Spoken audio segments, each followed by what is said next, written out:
A knock at the palace gates. Monsieur le President, a request has arrived from Paris.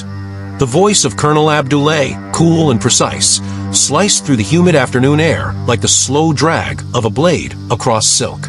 President Ibrahim Traoré did not look up immediately.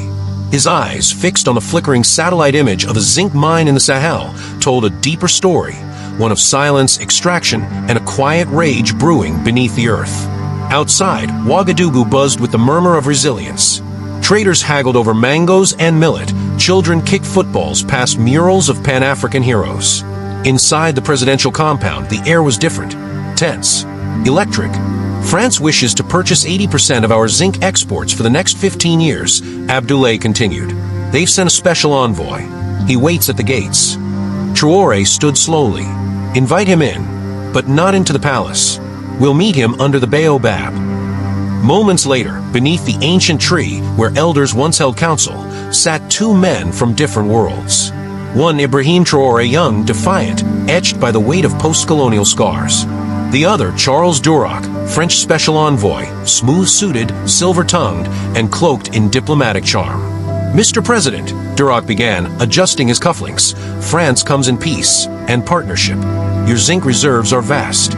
Our industries, especially our green transition efforts, are in urgent need. We propose a long-term deal. Stable, mutually beneficial. Traoré let the words settle like dust on the red earth. And what does France offer in return? Durac smiled, as if the question were naive. Infrastructure support, technology transfer, security training, and of course, a generous financial package. Tell me, Monsieur Durac, Traoré leaned in, eyes piercing, why must we sell our soul for survival? Silence. The baobab leaves rustled, the dirt under the deal. The proposal spread through the ministries like wildfire. Some officials whispered in excitement, others in dread. The numbers were seductive. Billions of euros, new roads, modern refineries, French-built, French-run. But the youth knew better. Across TikTok, Twitter, and WhatsApp groups, activists dissected the deal. Hashtags like hashtag zinc is ours and hashtag not again trended. In university halls, heated debates erupted. At the University of Bobo Dioulasso, economics lecturer Fatma Cohn addressed her class. This isn't about zinc. It's about narrative, ownership. Will we be the authors of our resources or mere scribes copying what Paris dictates? In hidden forums, investigative journalists uncovered the fine print. Clauses locking Burkina Faso into export quotas. Arbitration courts seated in The Hague. Provisions allowing French companies to repatriate profits untaxed. Traoré convened a closed-door session with his council. They want the metal, he said, voice low, but not the miners. They want our ground, but not our growth. Minister of Mining, Jean-Marc Badiono, hesitated. But, Mr. President, we lack the equipment, the expertise. We can't extract at scale without them. Traoré turned to Alima, now Chief Strategic Advisor. She had once stopped a bullet for him. Her words cut cleaner than any blade. Then we learn. We suffer if we must. But we build our own hands, not rent theirs. A new reckoning. Weeks passed. France grew impatient. Charles Durac returned, this time with more polished charm and threats hidden in smiles. If you reject this deal, he said under the baobab, your neighbors will take it. Aid will dry up. Your security situation may deteriorate. Traoré stood slowly. He motioned to a folder beside him. Inside, blueprints for a Burkinabe Chinese smelting plant. Letters of intent from Indian engineers. Commitments from Pan-African banks. We're not rejecting zinc deals, he said. We're rejecting dependency. The press conference was brief but seismic. Burkina Faso will not sell its minerals in chains. Our resources will be our rebirth, not our ransom. Across the continent, leaders took note. In Niamey, Bamako, Conakry, silhouettes stirred behind curtains. Traoré had said no, and suddenly so could they. The price of refusal, geopolitical fallout from the zinc rejection. It began like a whisper in the chambers of diplomacy, but it spread like a storm across the continent. When President Ibrahim Traoré declined France's covert plea to sell Burkina Faso's zinc at a subsidized rate, exclusively to French industries, he did not merely say no. He ignited a confrontation that neither side could contain. At the Élysée Palace, President Lefebvre stood silent before the fireplace, holding Traoré's rejection letter in his hand. The letter was short, direct, and surgical.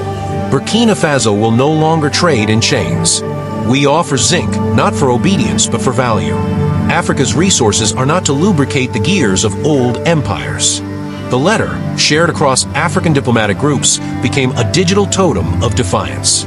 Social media platforms exploded with hashtags. Hashtag Zinc for Africa, hashtag Not for Sale, hashtag Stand with Traoré. But in the corridors of Western power, the reaction was swift and cold. The shadow strategies. Paris moved quickly. A sudden string of NGO reports accused Burkina Faso of environmental violations in its mining sector. Prominent newspapers called Traoré erratic, dangerous, and influenced by Russian propaganda. Aid packages were reviewed.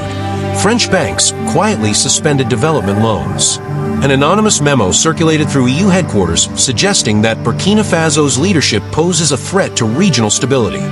Meanwhile, inside Burkina Faso, rice shipments from a key French supplier were inexplicably delayed. The black market swelled. Whispers of discontent began to flicker. Engineered or organic, no one could tell. The unlikely allies. But Traoré was not alone. Mali, Guinea, and Niger, who had also shaken off French military presence, immediately pledged solidarity. The Sahel Alliance, once informal, formalized overnight. A secret summit convened in Bamako. No suits, no cameras, just revolutionaries, economists, and elders sitting in a circle. What France cannot get through our leaders, said Captain Doumbouya of Guinea, they will try to get through our stomachs. We must become self-feeding, Traoré responded. And we must decentralize power from cities to villages, from presidents to people. In that meeting, a pact was signed. It was called L'Accord de Racines, the Roots Accord, a commitment to invest in cross-border agriculture, regional transport, Pan-African digital payment systems, and, crucially, joint control of mineral exports. Mines and minefields. France, meanwhile, sought other avenues. Intelligence reports suggested covert meetings with private military companies. In Niger, a mine near the border was sabotaged, blamed on local rebels, but those close to Traoré suspected foreign hands. Burkina Faso responded not with war, but with a televised address. Standing beside rural miners and student engineers, Traoré announced, "We do not fear sabotage. We fear surrender. If they block one road, we will build 3. If they close a bank, we will open a village co-op." For the first time, Burkina Faso's central bank announced it would begin experimenting with a Pan-African stablecoin, backed by lithium, gold, and zinc. The West scoffed, but Africa listened. The rumbling within. Not everyone in Burkina Faso supported this defiance. Some ministers grew nervous. France had long ties inside the political class. Anonymous pamphlets began circulating in Ouagadougou markets. Traoré is taking us into darkness. Better zinc in French, hands than blood in the streets. But youth groups pushed back with louder voices. In universities, in mosques, in music festivals, they turned the president's speeches into songs. A mural in Bobo Dioulasso showed Traoré holding zinc or like a torch. On one wall, a slogan read, "We sell no more for silence." Paris responds. In a carefully scripted address, President Lefebvre offered a different tone. France respects Burkina Faso's sovereignty, but the path they have chosen risks isolating them from progress. Simultaneously, France proposed a new West African mineral initiative with better prices, but strings attached, economic advisors, joint audits, and monitoring bodies. Traoré refused. "Colonialism with courtesy is still colonialism," he replied. The global shift. Then came the unexpected. Brazil offered to co-develop zinc refineries.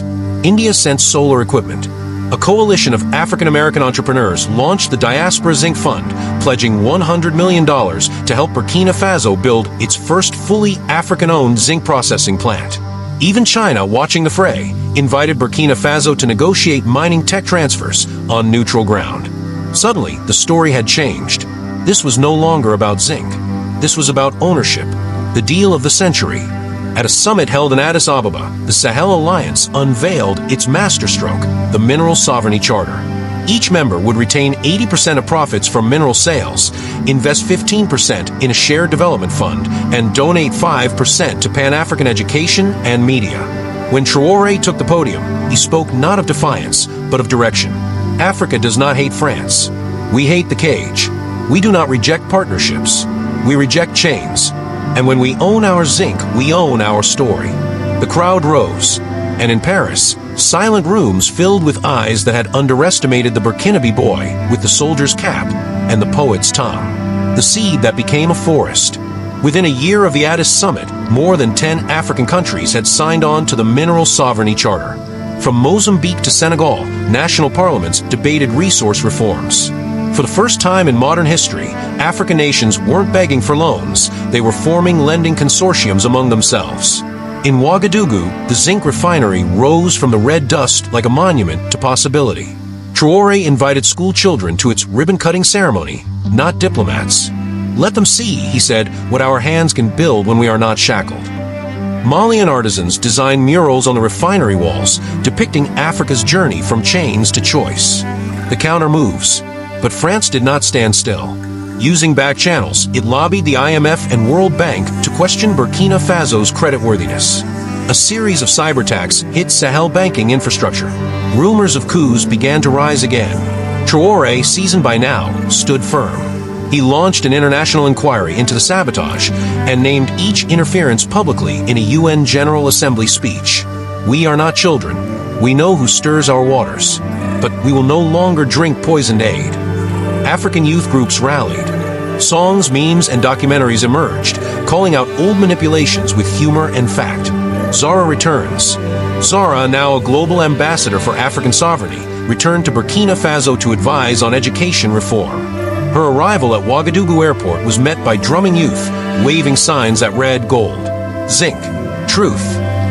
She met Traoré privately.